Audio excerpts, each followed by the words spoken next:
and signs the form of oath.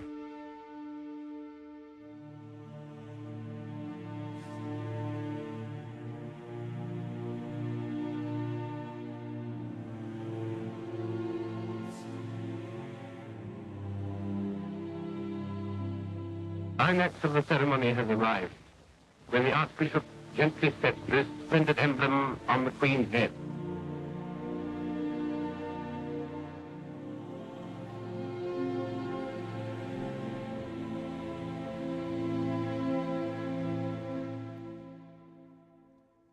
I think what has defined the Elizabethan era is it took us from the ravages of war to this extraordinary world in which we live in now.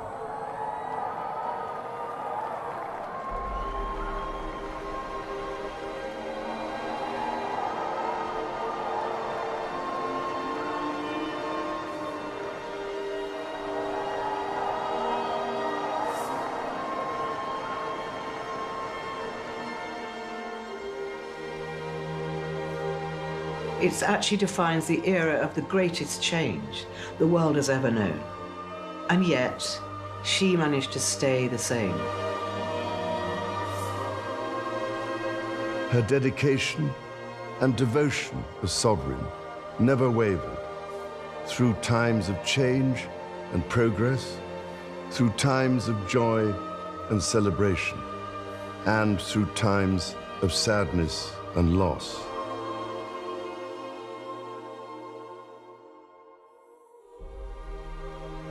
And I think the Elizabethan age defies that huge, huge change. And yet, there's still some things that remain the same. And one of them was this stoicism of the Queen and her sense of duty. And I think that sense of duty has probably died with the age.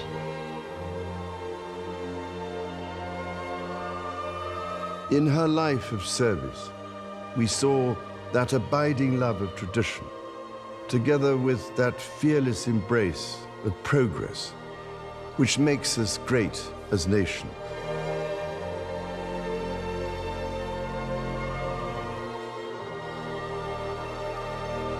The affection, admiration, and respect she inspired became the hallmark of her reign.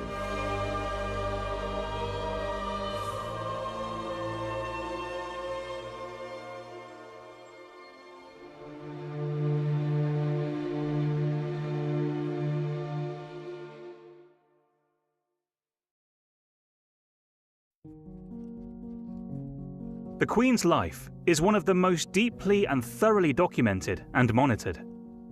From her birth in London in 1926, to her wedding, her coronation, jubilee after jubilee, and her eventual death, there is little that is unseen of the Queen's life. By the time of her death, in 2022, aged 96, the Queen had witnessed enormous social and technological change. But there were numerous, very special moments which defined her life. Queen Elizabeth experienced a blissful childhood, enjoying country life with her mother, father, and sister.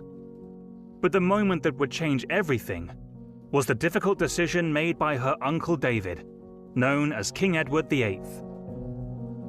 But at long last, I am able to say a few words of my own. I have never wanted to withhold anything. On the 11th of September 1936, King Edward VIII broadcast to the nation that he would abdicate the throne to be with the woman he loved. But until now, it has not been constitutionally possible for me to speak. And you must believe me when I tell you that I have found it impossible to carry the heavy burden of responsibility and to discharge my duties as king as I would wish to do, without the help and support of the woman I love. A moment that would not only change the life of Elizabeth's father, but it would change her life too. Elizabeth's sister, Princess Margaret, was quick to question what this would mean for her older sister and what the future would hold. When their uncle, David as he was known to the family, otherwise King Edward VIII, abdicated, it was Princess Elizabeth who told Princess Margaret, and she said, "Uncle David's going away and Papa is to be king." And Princess Margaret said to her, "Does that mean you're going to be queen?" And Elizabeth said, "Yes, one day." And nothing more was ever said about it or between them. And Princess Elizabeth, as we know very well, is able to compartmentalize aspects of her life. So she realized, this girl of 10, that one day she would become queen.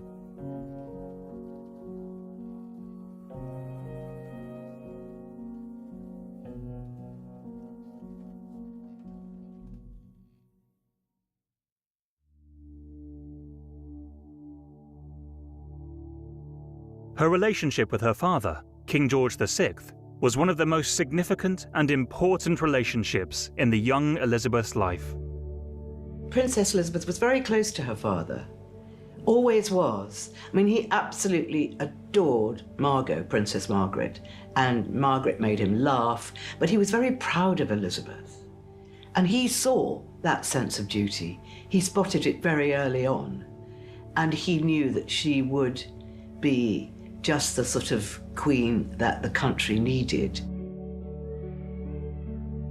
Elizabeth's mother and father had many dogs whilst their 2 young children were growing up.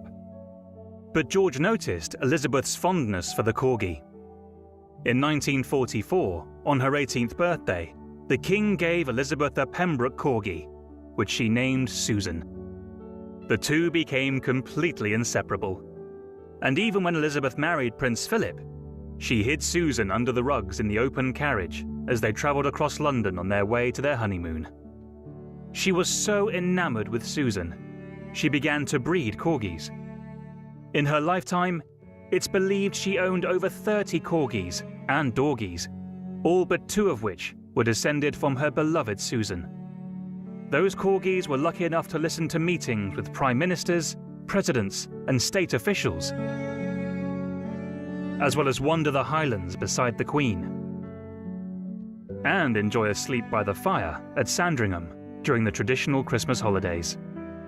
Most poignantly, during the state funeral following the death of Queen Elizabeth, as her coffin was taken back to Windsor, her 2 surviving corgis, Muick and Sandy, watched as the coffin passed by.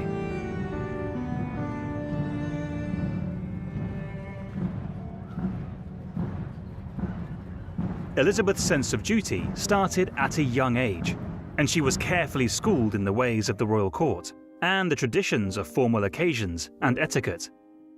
On her 16th birthday in 1942, she carried out her first royal engagement. During World War II Britain, she inspected soldiers of the Grenadier Guards. A potentially daunting first experience for some, but the young Elizabeth took it in her stride, a duty she would continue to undertake throughout her life. After years of death and destruction inflicted by the Second World War, Churchill announced the end of the war in Europe. Hostilities will end officially at 1 minute after midnight tonight, Tuesday, the 8th of May. Today is Victory in Europe Day. On the 8th of May 1945, the King and his family took to the balcony at Buckingham Palace.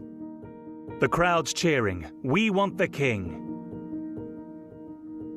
It was a time of very great celebration, following years of struggle through the turmoil. The young Princess Elizabeth later recalled what a special moment that was, and the thrill she and her younger sister Margaret had when they went and joined the crowds. I remember the thrill and relief after the previous day's waiting for the Prime Minister's announcement of the end of the war in Europe. My parents went out on the balcony in response to the huge crowds outside. I think we went on the balcony nearly every hour, 6 times. It is well documented that the young princesses, disguised in army uniforms but accompanied by chaperones, went out into the London night, celebrating with crowds well into the small hours. I remember we were terrified of being recognized, so I pulled my uniform cap well down over my eyes. After crossing Green Park, we stood outside and shouted, "We want the King." And we were successful in seeing my parents on the balcony, having cheated slightly because we sent a message into the house to say we were waiting outside. I think it was one of the most memorable nights of my life. Following the end of the Second World War, the Windsors travelled to South Africa. It was Elizabeth's first official overseas visit, and no doubt an important moment for her father, the King, to show Elizabeth the importance of being seen as monarch. It was on her 21st birthday that Elizabeth made the speech she would forever be associated with. She pledged herself to the service of her people for the rest of her life. I declare before you all that my whole life, whether it be long or short, shall be devoted to your service and to the service of our great imperial family to which we all belong. But I shall not have strength to carry out this resolution alone unless you join in it with me, as I now invite you to do. I know that your support will be unfailingly given. God help me to make good my vow, and God bless all of you who are willing to share in it. Sombre and serious, Elizabeth presented herself as a capable young woman, ready for the crown, whenever that moment may come.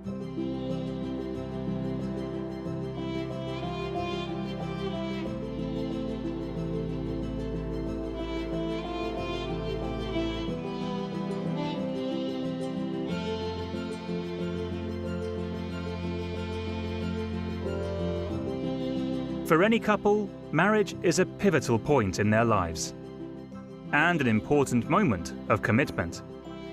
It was no different for Queen Elizabeth, whose marriage to Prince Philip would last for 73 years. The wedding was a cause of great celebration. Life in post-war Britain was challenging. Austerity plagued the nation, and the idea of a royal wedding was a beacon of bright hope in the lives of the people.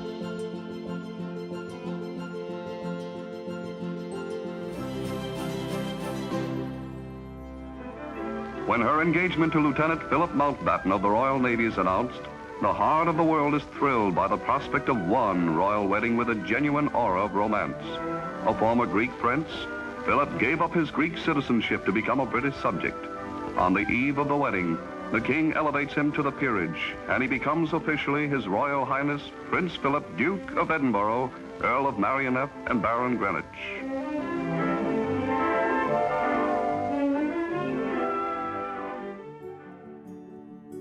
The wedding of Philip and Elizabeth was a light in the darkness, I think Churchill described it as, because it was 1947, just at the end of the war. And London was ravaged, you know, it was, people were, they'd come back from the army and they had no jobs. It was a really, really dark time. And the wedding of this sort of very handsome young couple did actually cheer the nation up. It really did. And it was in Westminster Abbey. It had everything that you would expect a beautiful wedding to have. With royalty from all over Europe, the first time they'd been able to wear their wonderful jewelry, which had been hidden away during the war.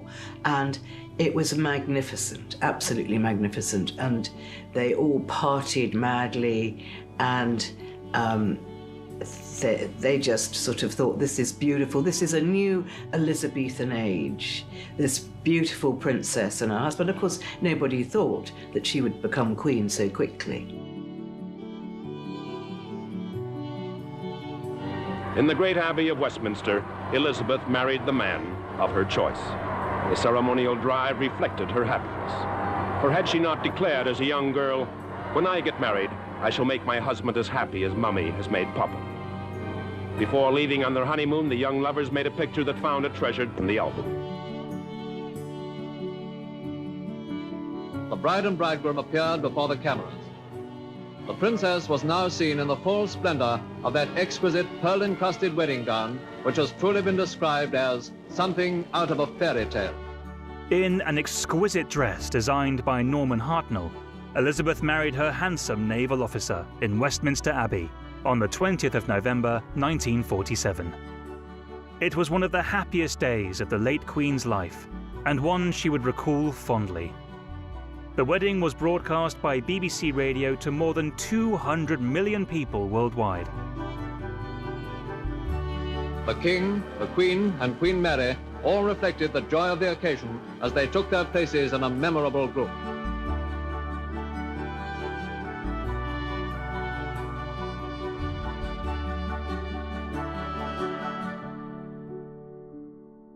The year after their marriage, Elizabeth and Philip became parents for the first time when Elizabeth gave birth to her first son, Prince Charles, on the 14th of November 1948. The early years of marriage have set the seal on the happiness of the princess and her husband. The blessing of children has come not only to enrich their lives, but also to establish securely the line of succession. In Prince Charles, the public has acquired a new popular subject of interest, of whom some delightful pictures have been taken. This, of course, was an exciting moment, not just for the family, but for the entire nation. After all, her son would, one day, become king.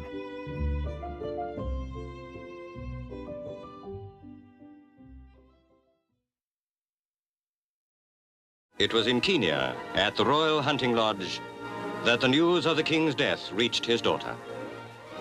When she returned from a night in the forest, it was to learn that she is now the queen, acceding to her father's throne immediately. There is no break in the continuity of the British monarchy. It was her own decision to return at once to London. Sadly, Elizabeth's father, King George VI, died at a relatively young age on the 6th of February 1952. The young Princess Elizabeth received the news in Kenya in the midst of a Commonwealth tour with her husband Prince Philip. When Princess Elizabeth received the news of the death of her father, she went into shock, as you would. I mean, she was shocked by his death because she thought he was getting better.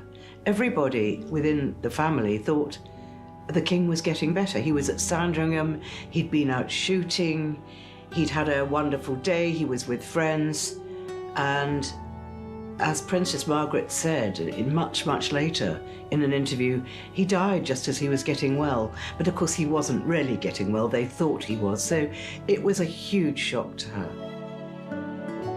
Upon receiving the news, the Queen was said to be stoic, and when asked what name she would wish to use as Queen, she replied, "My own name, of course, Elizabeth." Elizabeth had left the United Kingdom a princess, but she returned as Queen. The rulers of our land meet to welcome the new queen. There too, the Duke of Gloucester, her uncle, and the Lord Chancellor. The Premier and Mr. Attlee, leader of the opposition, are agreed in this great moment of our history. Her tour of the Commonwealth cancelled. The princess we knew as a girl and watched in the even growth of her stature comes back to meet her ministers as queen over the great lands that for 15 years acknowledged her father as head. Now the Princess Elizabeth we knew and loved returns amongst us as our queen. Before her plane, her government and leaders of the other parties receive her greeting. No queen had ever such counsellors so predetermined to give of their best. No queen had ever such a people so devoted. Through the long years, she had grown amongst us, one of us. The little girl we knew has become Queen Elizabeth. The love we gave her has become allegiance. We knew her and we found her good, perhaps beyond our deserts. Then, as queen, she remembered those who had brought her swiftly and safely on her sad journey. She and her husband. And it meant the end of her life as she knew it. She had 2 little children, a naval husband, and they just started out, really, on their married life. And they just moved into Clarence House, which was their first real home. And, you know, and he was going to be posted to Malta. Their life looked really rosy, and suddenly, basically, it ended.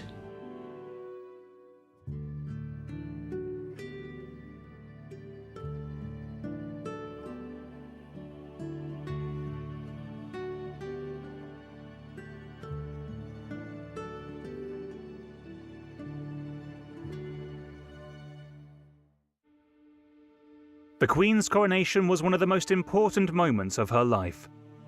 Her dress, designed by Norman Hartnell, featured emblems from countries all around the Commonwealth. The preparation that went into the day was phenomenal. On the 2nd of June 1953, Queen Elizabeth II was crowned. Well, the coronation of the Queen was a huge and very significant affair. It was a 3-hour ceremony. It was, everybody recalls, the coldest June day that had ever happened. And it was pouring with rain. And people, you know, there was, if you go back, this is 1953, so the army was enormous. And they had every sort of foot or 2 feet along the pavement, they were what they call streetliners, which were soldiers, and they were all really cold, and they were given sugar lumps infused with brandy to sort of keep them going. And the ceremony itself was very, very serious and very religious and very dramatic. And we'll never, well, not that we saw that, but no, we won't ever have a ceremony quite like that again.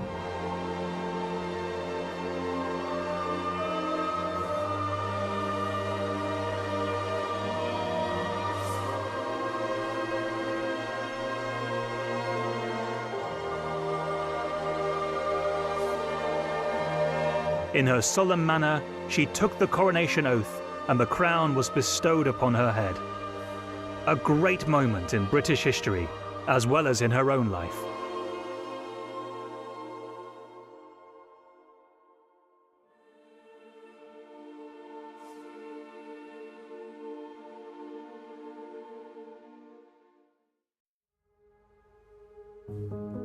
In August 1957, a controversial article was published, written by John Grigg, also known as Lord Altrincham. It criticised the Queen, the way she spoke and looked, describing her as that of a priggish schoolgirl. Interestingly, Lord Altrincham was not a Republican. He was a monarchist. He believed in the power a strong and relevant monarchy could hold for the people, but felt the courtiers were wildly outdated and stuck in bygone times. Not what was needed for a modern young queen, and not what the people needed at the time. Could I put one point to you? Aren't you falling yourself into the error of expecting the Queen to be endowed with superhuman powers, which is an attitude I'm sure you regret? I mean, to judge from your article, you expect the Queen to have qualities of a wit. You would like her to be a better orator. You would like her to be a TV personality, in addition to being a diligent, dutiful, and devoted monarch and a mother. No, I would certainly be expecting a lot, and it would be expecting the impossible. Not that she may not have many of those qualities, but certainly it would be impossible to expect people to have qualities that they haven't got. What I'm suggesting is that in her public speeches and appearances, spontaneity should be the keynote.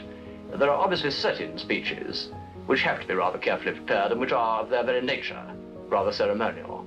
But I think that most of her speeches would greatly benefit from being more natural, from even if they're prepared, from seeming to be the sort of speech that she would make, and not obviously made by somebody else and written for her by somebody else. Of course, there is this problem that Her Majesty's speeches have to be bear in mind certain constitutional matters, and therefore they must be prepared by her constitutional advisors, who may be in Britain or Canada or anywhere all over the world. I quite agree, and that's what I was thinking of when I said there's a certain type of rather ceremonial speech, which obviously has to be rather carefully mulled over.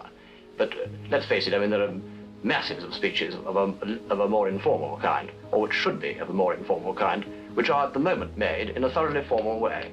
And all I would like to see is the Queen's own character coming through.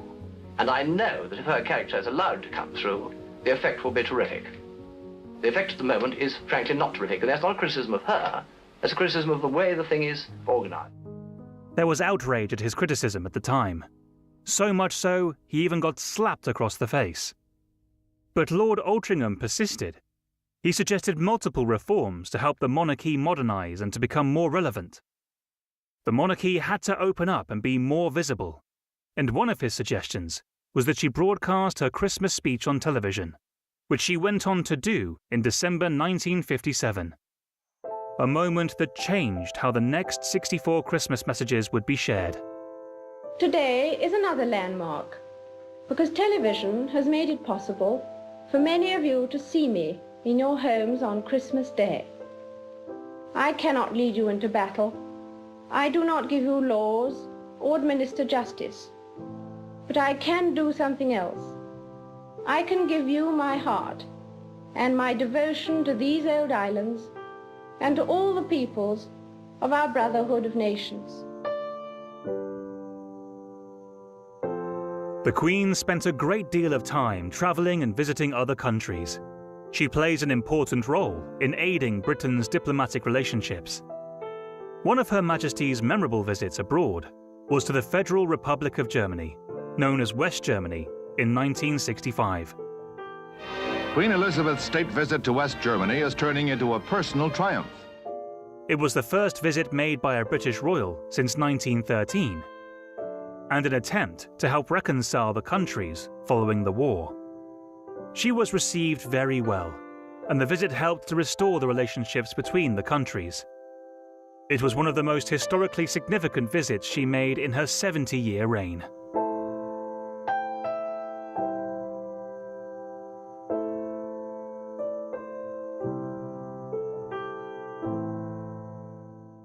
On the 21st of October 1966, there was a very deep sense of loss by the entire nation, when 166 children and 28 adults were killed in Aberfan in Wales, when the spoil tip of a coal mine slid down a hill and buried the children's school.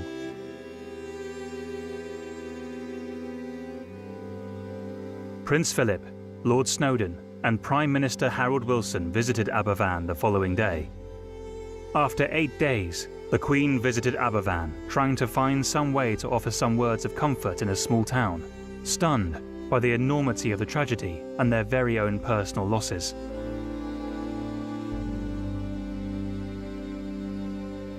Former Private Secretary, Lord Charteris, later revealed he felt he had given her poor advice, telling her to wait until the initial shock had worn off. It is said to be one of the few regrets the Queen had in her reign.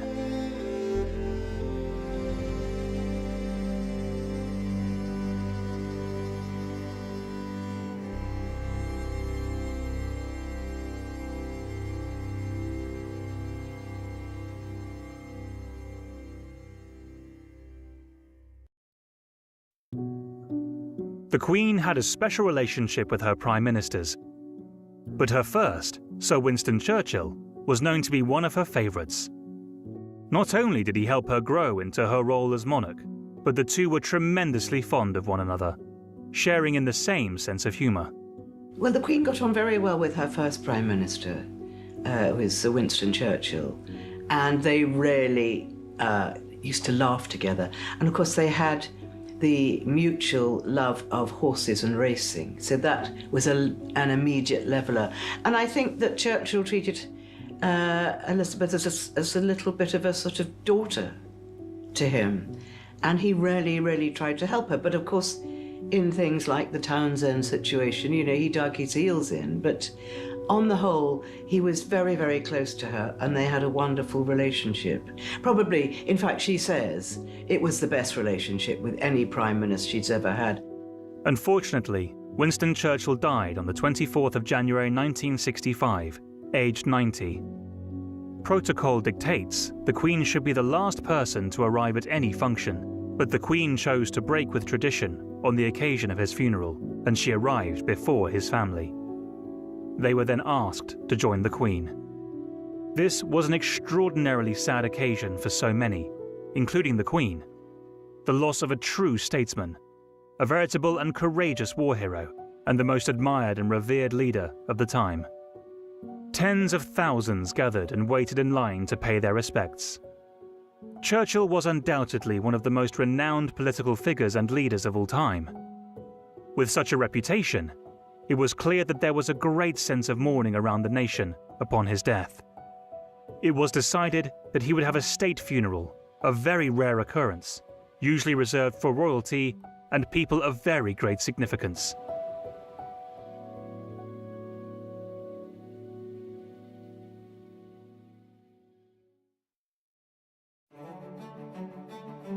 Queen Elizabeth made royal history in 1970.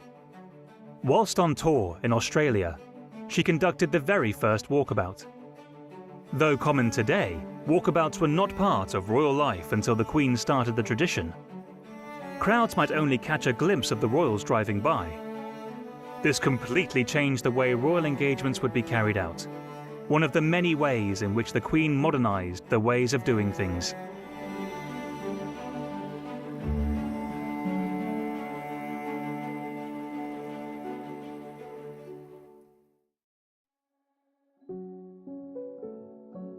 "1992 is not a year on which I shall look back with undiluted pleasure. In the words of one of my more sympathetic correspondents, it has turned out to be an annus horribilis. I suspect that I'm not alone in thinking it so. Indeed, I suspect that there are very few people or institutions unaffected by these last months of worldwide turmoil and uncertainty.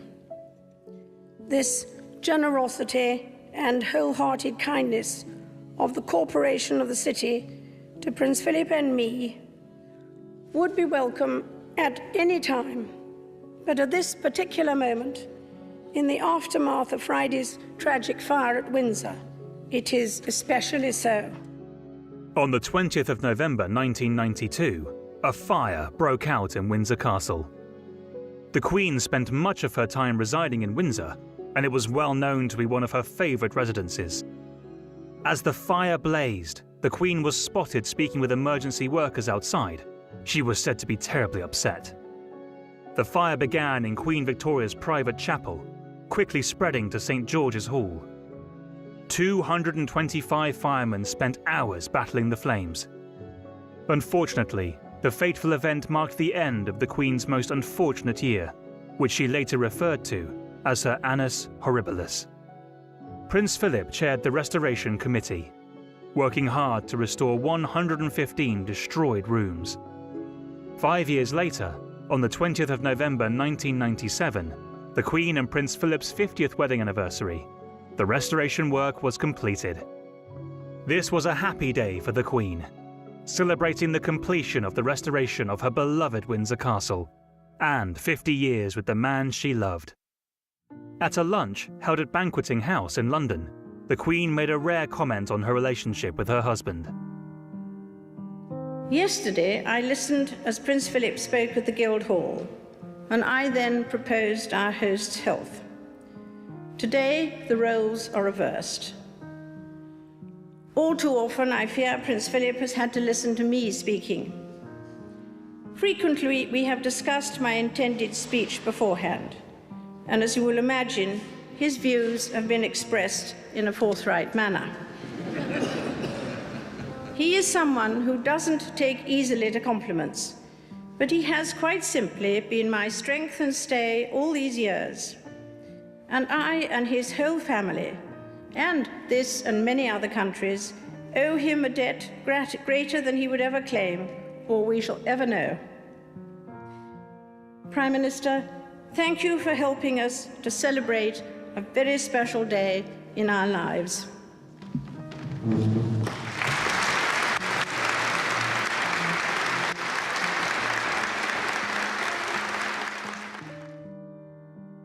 One moment that few can forget was the death of Diana, Princess of Wales. On the 31st of August 1997, it was announced that Diana had died tragically in a car crash. The Queen was informed of her death whilst spending the summer at Balmoral Castle. At the time, the young princes, William and Harry, were with the family in Scotland, and the Queen, Prince Philip, and Prince Charles agreed it would be best to keep the boys at Balmoral whilst they dealt with the initial shock of what had happened. The British people, too, were in mourning, and there was growing unease and criticism of the Queen, fueled by the tabloid media, that Her Majesty was staying silent on the whole matter of Diana's death.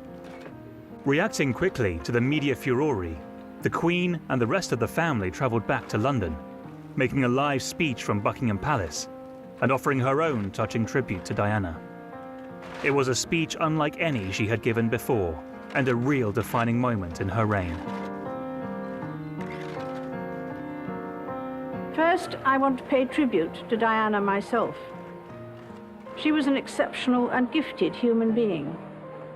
In good times and bad, she never lost her capacity to smile and laugh, nor to inspire others with her warmth and kindness.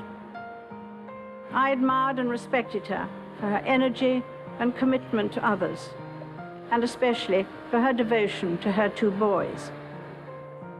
I, for one, believe there are lessons to be drawn from her life and from the extraordinary and moving reaction to her death.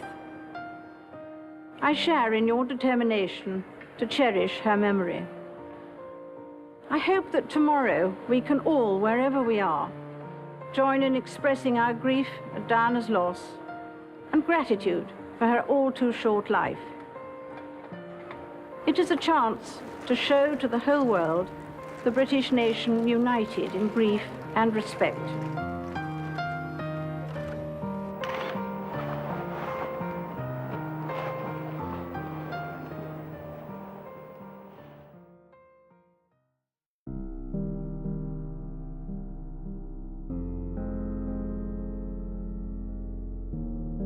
The Queen celebrated her Golden Jubilee year in 2002. However, the year did not start well. Princess Margaret died on the 9th of February 2002. To the Queen, this was a devastating loss. Quite unusually, on the day of Margaret's funeral, the Queen would be seen to wipe a tear from her eye.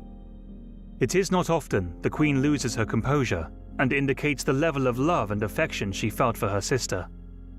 A month later, the Queen Mother would die. And Elizabeth gave a personal video message of her appreciation for the public mourning and love for the Queen Mother. Over the years, I have met many people who have had to cope with family loss, sometimes in the most tragic of circumstances. So I count myself fortunate that my mother was blessed with a long and happy life. She had an infectious zest for living, and this remained with her until the very end. I know, too, that her faith was always a great strength to her. At the ceremony tomorrow, I hope that sadness will blend with a wider sense of thanksgiving, not just for her life, but for the times in which she lived. A century for this country and the Commonwealth, not without its trials and sorrows, but also one of extraordinary progress, full of examples of courage and service, as well as fun and laughter. This is what my mother would have understood, because it was the warmth and affection of people everywhere which inspired her resolve, dedication, and enthusiasm for life. In 2011, Queen Elizabeth became the first British monarch to visit the Republic of Ireland. And during her visit, she spoke publicly about the troubles in the north. Uachtaráin agus a coisa.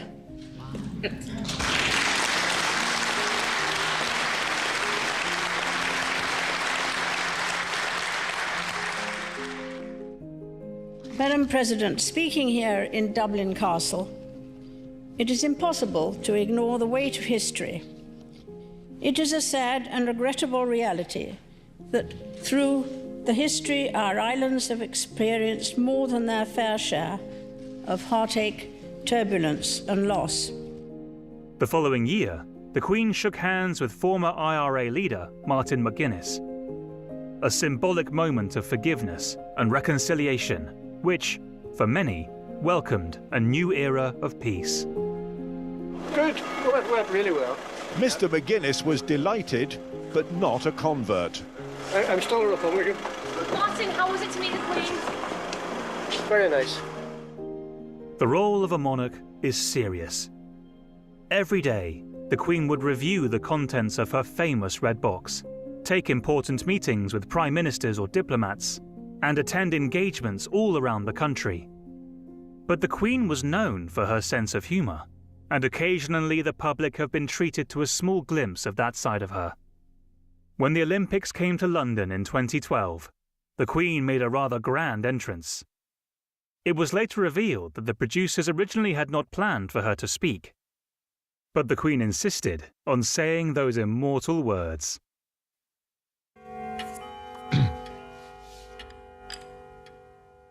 Good evening, Mr. Bond. Good evening, Your Majesty.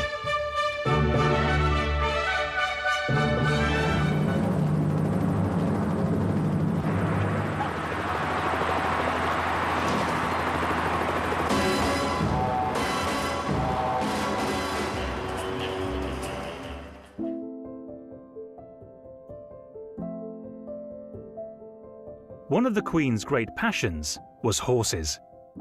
She loved to breed them and race them. Every year, they would be entered into all sorts of competitions. I feel that, everybody knows that the Queen's greatest passion was racing and breeding. She was a complete expert on breeding racehorses, knew all the pedigrees, not just of her own horses, but of almost every other horse that was running.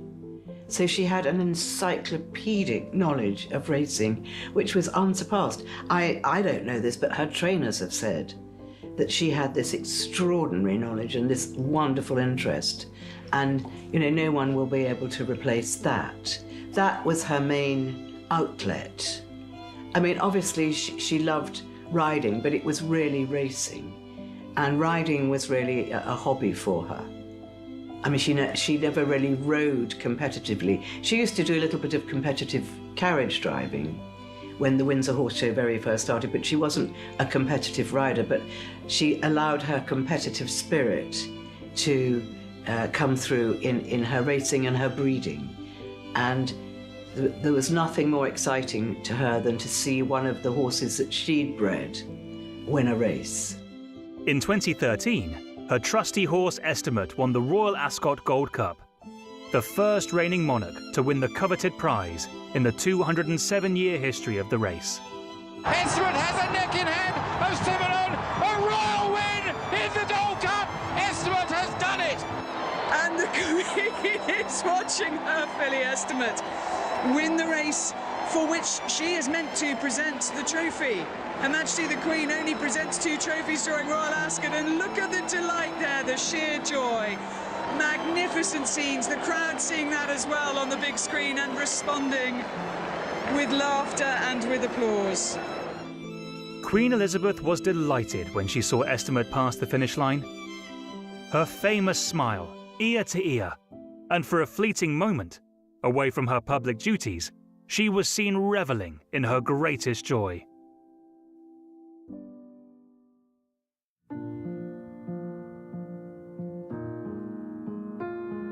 Unfortunately, on the 9th of April 2021, Prince Philip, the Queen's dear husband of 73 years, died.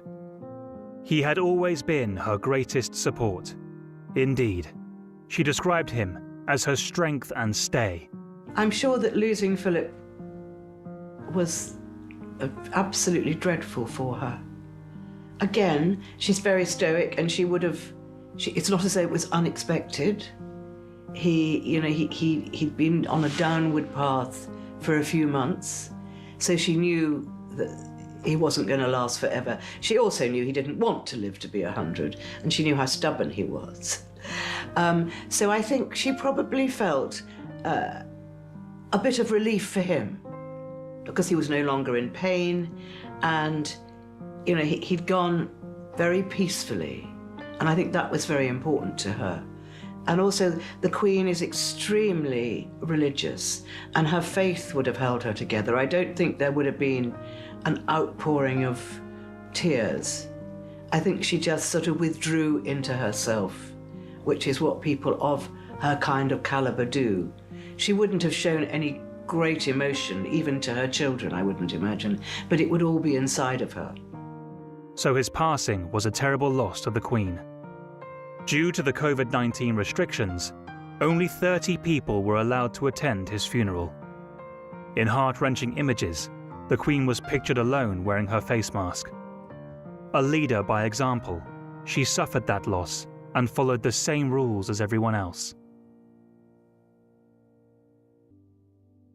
In 2022, the Queen celebrated her Platinum Jubilee, marking her 70-year reign.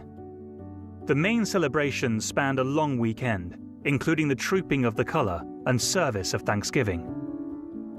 The other thing that a lot of people don't know about the Queen is that one time she wanted to be an actress. So forget Margaret being the great actress and singer. I mean, the Queen could sing, play the piano, and is a brilliant mimic. And she always rather fancied the idea. Well, I suppose in a way, being Queen, you are an actress. So when the Paddington Bear idea was mooted, she was thrilled to do it. And she was very professional because, I mean, there was just her acting against nothing. And they asked her, what kind of sandwich she'd like in her handbag. And she said, well, no, I don't want one with the crust cut off. I want a proper, big marmalade sandwich. Perhaps you would like a marmalade sandwich. I always keep one for emergencies. So do I. I keep mine in here. For later. So it was wonderful, and she did it with great humour. And I think it really, really endeared her to the younger people, her young subjects, if you like, as well as her older subjects. And I understand that there were over 1,000 Paddington Bears left around and about London and all over the country in memory of the Queen, and they all went to Dr. Barnardo's homes. Happy Jubilee, ma'am. And thank you for everything. That's very kind. On the final day of the weekend celebration, towards the end of the Platinum Pageant, the royal standard appeared above Buckingham Palace. The flag flies to signal the sovereign is home.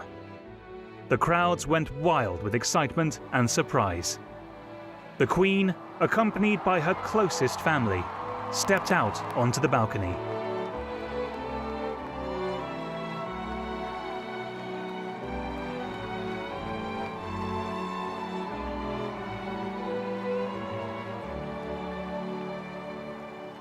As the crowd sung the national anthem, it was clear this was an emotional moment for Her Majesty.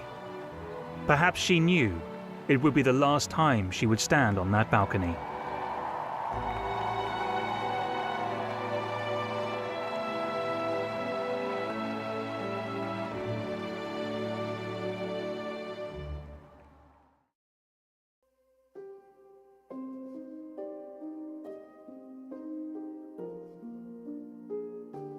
The final moment that defined her life was her death.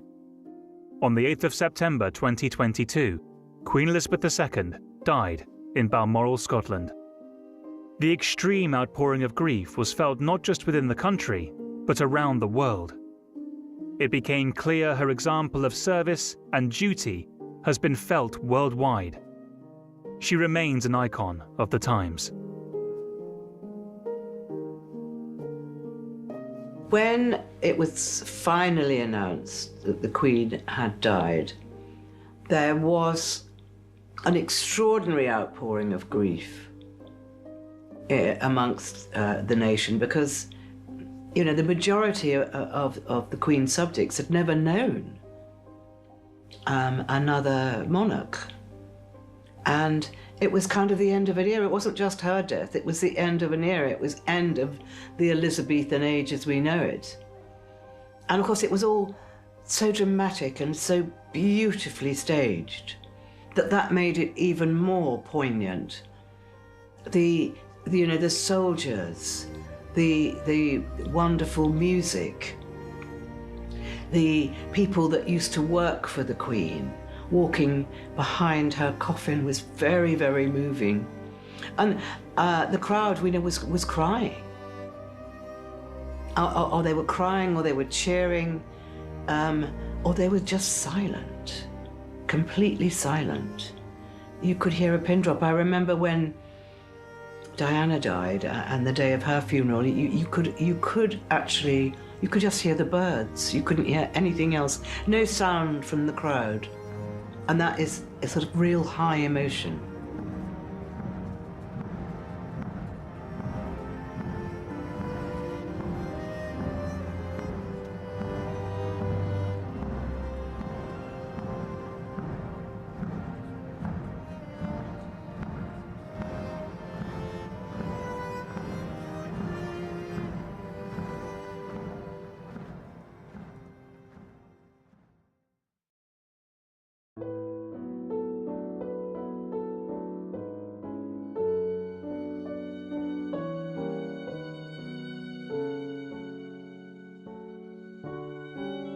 For if a jubilee becomes a moment to define an age, then for me we must speak of change, its breadth and accelerating pace over these years.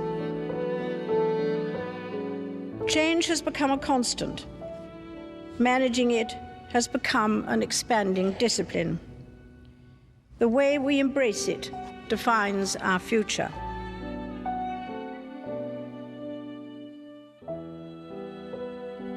I think what has defined the Elizabethan era is it took us from the ravages of war to this extraordinary world in which we live in now. And so it actually defines the era of the greatest change the world has ever known. And yet, she managed to stay the same. On her 21st birthday, she dedicated her life to duty, and she certainly fulfilled that. I think she fulfilled it 1,000,000 times over, because that was her mantra. That and her religion, duty and God, held her together. That's how she managed to get through all these disasters and dramas and personal tragedies, was that she was very single-minded. And she made the pledge, and she really meant it. And it got her through life. Queen Elizabeth was a life well lived, a promise with destiny kept, and she is mourned most deeply in her passing. That promise of lifelong service I renew to you all today. Alongside the personal grief that all my family are feeling, we also share with so many of you in the United Kingdom, in all the countries where the Queen was head of state.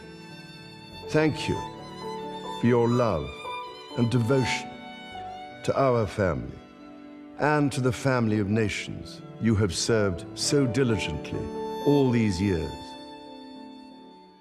May flights of angels sing thee to thy rest.